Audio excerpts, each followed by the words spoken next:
Hello everyone, welcome to this week's episode of The Gaming Connection, with me as your host, LinkageAX.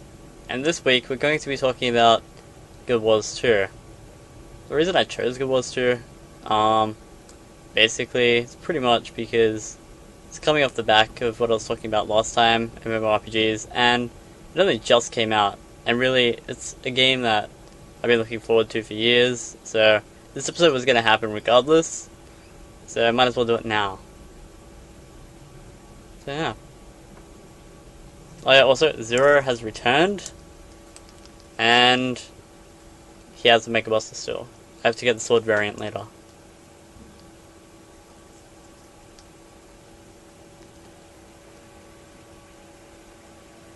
The button here. So yeah, basically, as I said earlier, why did I choose Guild Wars 2? This game I've been looking forward to since, like, years ago. Like, since Guild Wars 1 even. It's just like, man, I can't wait for Guild Wars 2 if those just came out. So, you know, it's pretty good. Yeah, I played Guild Wars 2, back in 2005, a little bit. Took like 2 years off, got back into it in like 2008. And then started playing it again the other few months ago to build up my Hall of Monuments for Guild Wars 2. So yeah, I've been playing Guild Wars for a while. I was playing it off and on between 2005, 2008. It's just, yeah, that's when I actually had enough free time to actually do it. So yeah. Also, Zero here. So I've played a Guild Wars game before. Never. So it's too heavy. Dun, dun, dun, dun, dun. Shit. Oh, he's unable to. That's how I broke his head the other time. Ah.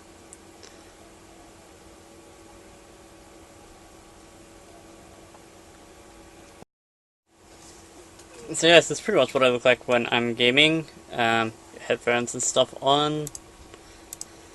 And I'm just playing Guild Wars 2 at the moment. Should be a little pop-up box on the screen somewhere showing what I was doing. I hope that's... So yes, my camera just fell on its face. Which is kind of weird. But yeah, so what I'm actually liking about this game is that if you watched one of the previous episode, or the previous episode of this series, was that I was looking for a MMO with lots of freedom, lots of exploration, you know, lots of like dynamic content, which this at the moment appears to have. I mean, it's not exactly the way I wanted it, but it's as close as I'm probably going to get with today's technology, 25 years ago, my or first appeared in you know, today's level of attention that to detail that poem developers are putting in.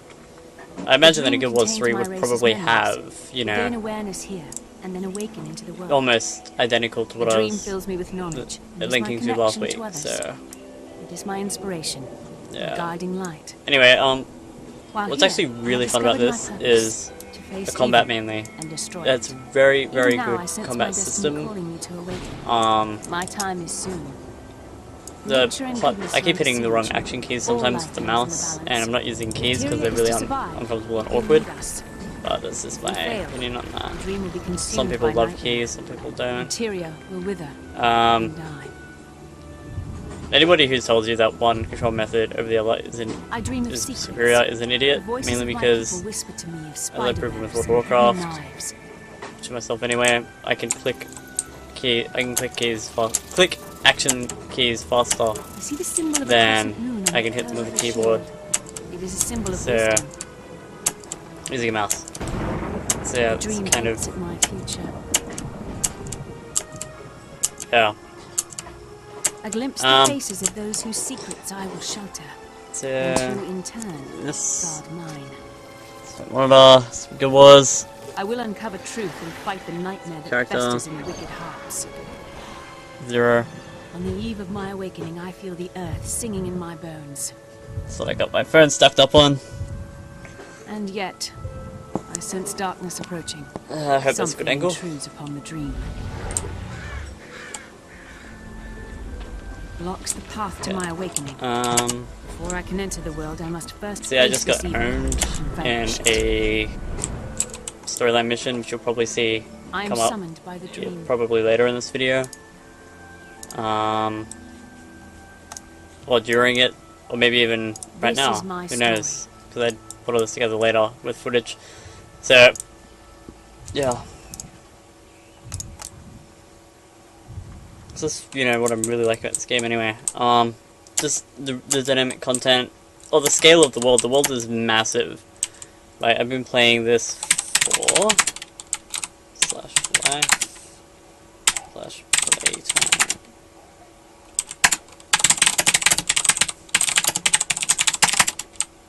/age. Yeah, play this character for 10 hours, 6 minutes over the past 1 day. Across all characters, yeah, played for 9 hours and 58 minutes. What the? That's interesting. I just wanted to get this to verify this. Like, seriously.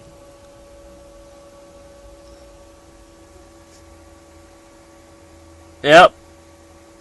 There's like 12 whole minutes missing there.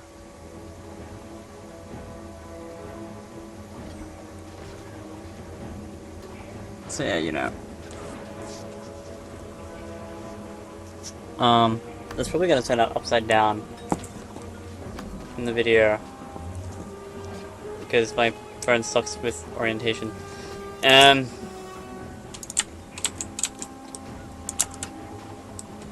Oh, that's also really good. It's got like fast travel and shit, so you don't have to run everywhere. I mean, it's what really bugged me with World of Warcraft and stuff. Just you had to run or fly everywhere, and it just took forever. Whereas in this, much like the first one, if I've been somewhere, I can just click on a waypoint and go there, which is incredibly handy. Yes. It's such a small loading screen. It's like, hey, you're here now. What up? And then you're like, sup? Dreamer, let's go kill some stuff. I need your help. Can you hear me where you are? Within the dream. This one plays dormant. What does that mean? Interesting. I am Interior. A land far away. Another thing that I really like about this is that aside from the storyline quest, which is something that I'm not really keen on, but it's in here, so I might as well do it. Is that there aren't really any, you know, quests that quest givers give you. It's all pretty much exploration-based questing. So you're running along, you discover a new place, and it's like, oh yeah, come to this farm and help us out for a bit. Then we'll give you some rewards and stuff, and that gives you experience and etc. And then, you know, once you do that, you can't really do the quest anymore. But there are other ways to get XP. There are like dynamic quests which pop up where like you'll be running around and you'll see this like orange box, and it'll be like escorting some dude or something, someone doing their like daily run, which is, it makes the world feel more alive and makes the quests more cooperative and competitive at the same time, because you have a whole bunch of other players also competing for the top spots in that quest. So it's pretty fun. The world. And I also say and there and yeah a lot. I don't know why. It's something weird that I picked up while explaining things. This guy has a bear named Exam. It's pretty sick.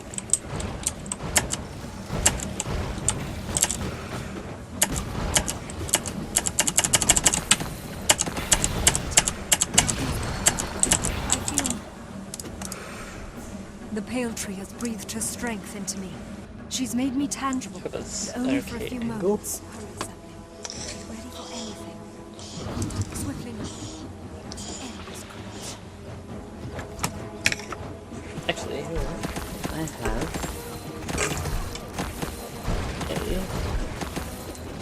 just a 2. I think I lost 1. Is that true?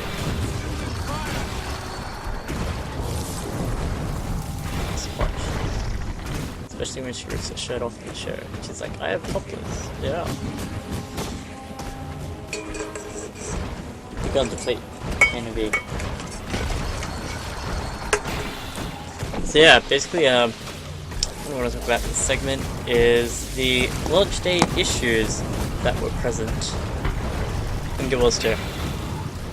Now, the insane amount of stress tests they did for this game before putting it up, like, literally.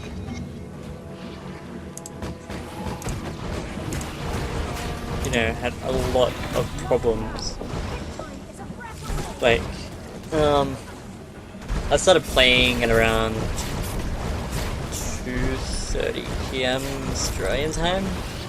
I think it was like half an hour after the service came up. So I was playing WoW at the time and I was in the middle of Shadowfang Keep.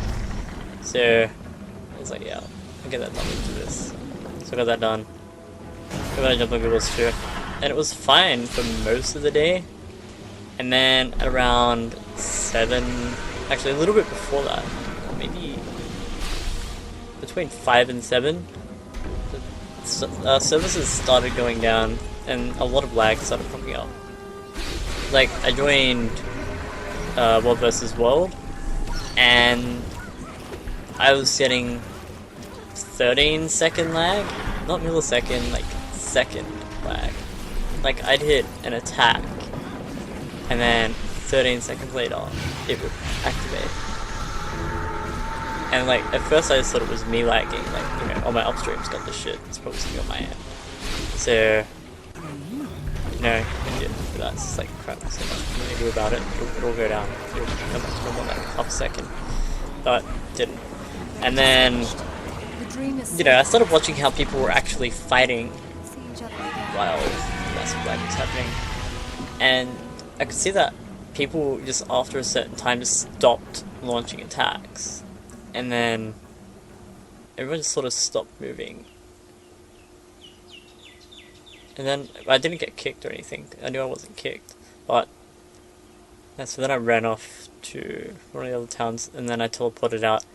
And then I got kicked out of the game for teleporting out of a war zone. Or a World vs. World battleground. Which, you know, sometimes happens. It's happened. I've, you know, been kicked teleporting before. Which is another bug. Fix it arena net. But, yeah, after I came back, yeah, and I could still log in at this point, so it's all good. It's a little bit of foreshadowing. But, and so I logged back in, and then it's like, okay, I'll have a look at the, trading post thing. Oh, what's this? It's offline. What's going on here? Why is the trading post offline? This is kind of strange. And then, you know, I started doing more stuff. I haven't had this much fun since I discovered the agriculture ministry. Teleport again, it's like at around 7 or 8 PM. And then I get kicked again. It's like, okay, let's try to get back in. Was telling him from his Login servers are down. Okay, what's going on here? I've gone over everything a dozen times. About 2 hours later, Queen Jenna's still couldn't log in. And they actually released a patch. Minister Poticus is waiting. It was about 20 to 30 meg big, not that big. And I'm like, okay, maybe this is the patch to fix login issues. Go to download it, it gets like 22 meg, and then it's like, yep, 0 kilobits a second. Well, hey, we've lost connection to the patch server. Yep. Hear ye, the trial of Minister Julius Zaman is hereby called to order. Ultimately, the game didn't end up coming back up until like 12:31, where I am. We will present incriminating documents and it was pretty horrible. And at this point, a lot of people had already been kicked. I've been like seeing YouTube videos being posted about ArenaNet kicking people and some on 4chan and stuff. So yeah. Thank you, Legate Minister. So there's a lot. The prosecution must launch day was incredibly smooth until I reckon everybody that could play the game got on at the same time. It's like the day of launch, people would be getting home from work, you know, people would be staying up all night, hogging all the servers. So, yeah. And there are also a bunch of other issues that I didn't experience, but I read about on Twitter. A lot of Europe were locked out of the game, a lot of them weren't getting their whole Monuments rewards. I don't know why North American launch was smoother, but it's kind of weird.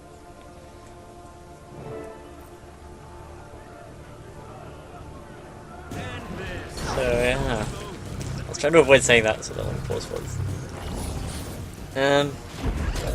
Plenty of launch day issues. They seem to have been alleviated at the moment. I still can't access the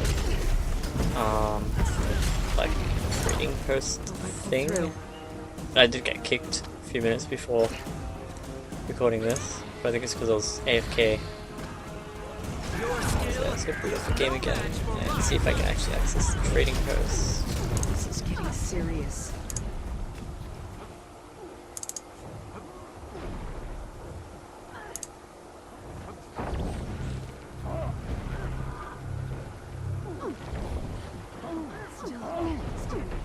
Barely.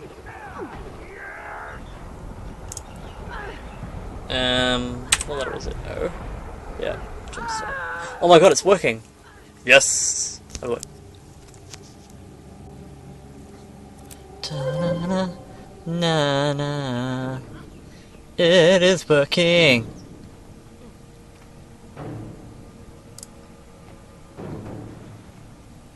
Nope, no it's not. It's down.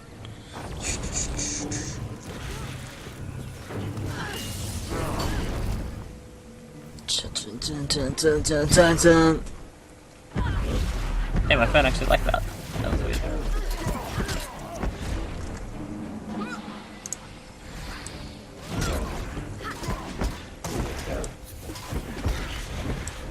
For some reason there's no first person mode yet. I don't think. There probably is, but I haven't found it. But yeah, all my settings I've just got anti-aliasing and post-processing down to low instead of maximum. Mainly because the anti-aliasing sets things to look really, really blurry, and the post-processing makes everything look really grey. So when you turn it down to low, it actually looks more vibrant. Or at least on my graphics card. It might be different for someone else's. So yeah, I don't think it's an issue, but it's worth mentioning. Barely.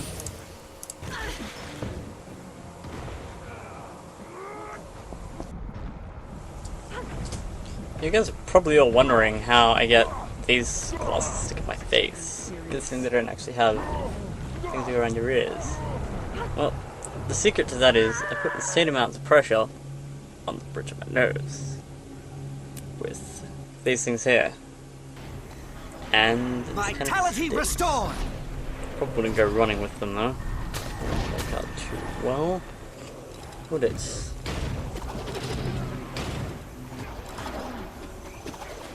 You will be assimilated. I am a Cyberman. I probably sounded more like a Dalek. But yeah, basically what I want to talk about now is what I'm disliking about Guild Wars presently. When I first envisioned this topic, I was just gonna put in like nothing, and it's like it's the best game in the world, but it does have a few issues at the moment. It's probably be patched out later, but one of the worst things about this is the way the server system is worked out. You pick a home server, and it's where your character is and stuff, and it's perfectly fine. You can have free transfers on the character to other servers if you have friends there. But what really sucks is if the server is full, it doesn't tell you that, it lets you log in, and then it just throws you in an overflow server. And you know, if you and your friend are on and you want to party together, and you're not in the same overflow, you can't really do that. I mean, you can join a party with each other, and then, you know, there's this option to join player and go to their overflow, but I've been getting reports all day that that isn't working the way it should be. It actually worked for me and a friend last night, so it is, you know, not the best. I'm not liking it, but it has worked for me, but a lot of players are saying it doesn't work for them. So yeah, it's a big problem, big issue. I don't know, why don't they just have like districts like they did in Guild Wars 1? You know, yeah, each server has different districts, and you just go to a different district and choose from a drop-down thing. You know, if in a previous game the system worked better than the current game, then maybe they should go back to the system in the previous game. That's what I think anyway. It might work later, they might patch it like 1.0, 1.157.8 XXB. care. So, but then again, it was broken in beta and it was broken in stress testing. So why haven't they fixed it since then? It's kind of gay.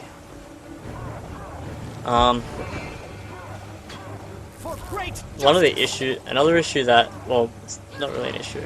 It's actually something I enjoy, but I don't know. It's that your skill set changes when underwater. I actually really like it. I like the underwater combat. I actually prefer fighting underwater. It feels like a space sim, to be honest. But this might be something that a lot of players probably don't like. So I'll just mention that there.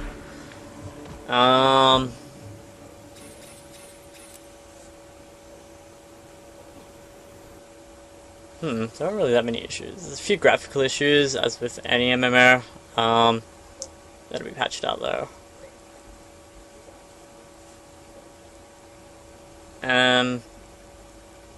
One thing I don't like is that I haven't had any fucking drops for my character, and I'm level 10 at the moment. I'd be higher, but I've been pausing to do this and stuff. So yeah, level 10, and my friend who plays an elementalist, he's had way more drops than I have for my class. So, it sucks, but he's been mailing me stuff, so it's kind of cool.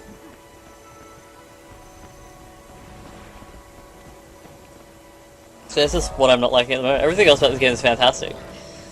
So yeah, I'm also not liking that there's a storyline mission, but I can ignore that should I choose. I don't want to ignore it. It's in the game, and I kind of want to beat this, but.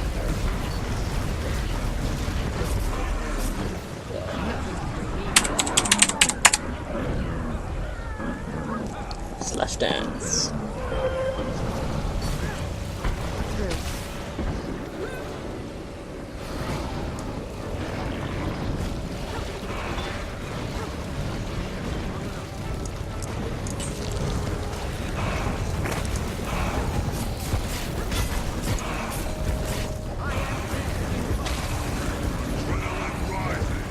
Alright guys, so that brings us close to the close of this show, and I hope you guys can see me, because if not, too bad.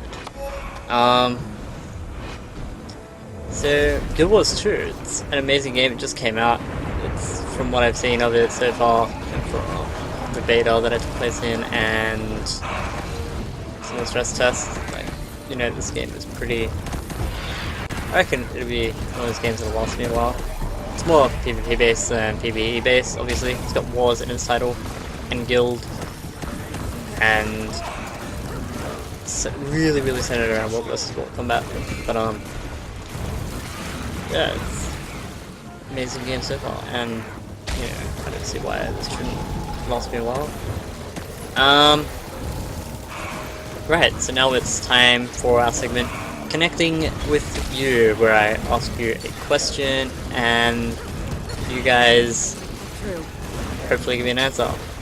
I want to actually start this off with last week's Connecting with You. What is your favorite MMORPG and why? And we have... how many tweets for this? 1. So this is a new series, so I hope this picks up at some point. This one's from April Marie Tistel, at Apple Marie. My favorite MMORPG is Dofus. I love how you can be cute and fight evil, plus it's fun to play with friends. Hashtag infections. Thanks, April. I would kiss you, but you're not in front of me right now. So, and I got one other response to this, from someone in my clan. It's not a tweet, it's just something he wrote under the video. I can find right here, so it's in here. I'll put a screenshot of this in here, but this is actually a response to something I said about developers putting flowing new content in a game, basically. This is what he says. To answer your question about developers and not creating dynamic, ever-flowing new content in a game, it'll take a huge amount of creativity and time to implement something like that into a game. I myself have developed a few personal games. Implementing the ability, like you said, to have, say, A farmer collect meat, then have wood to build his farm.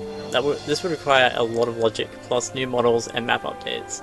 This requires the game to be larger in size, plus there is the unfair aspect. Why should persons A to F get to do the quest and not me? Also, you would have to implement a system in which would stop people from abusing the questing system.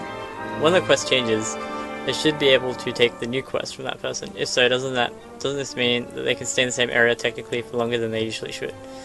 In my honest opinion, something like that wouldn't work, hence the reason it hasn't been implemented in a game. It would require individual storylines for every character that can be interacted with, art for every change, code for every change, and more code to stop abusers less glitches.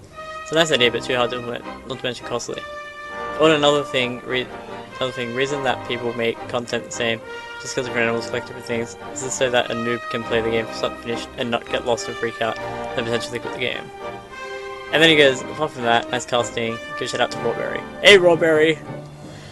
So yeah, I don't disagree with you. I do actually think that it would actually take a lot of effort to actually implement something like that. But I think where you're coming from is where the game is more like a tiered game where you go to one area, farm everything out, kill everything, then go straight to the next area to keep leveling up. Whereas the kind of game I'm envisioning is like there's no leveling, it's just like a big world, there's a whole bunch of players in it, and then you do stuff. You know, like you're part of an ecosystem rather than you're playing a game. I think maybe game would be the wrong word for it, I'm describing like more like a virtual reality sort of thing. I don't know. But yeah, I do like your answer.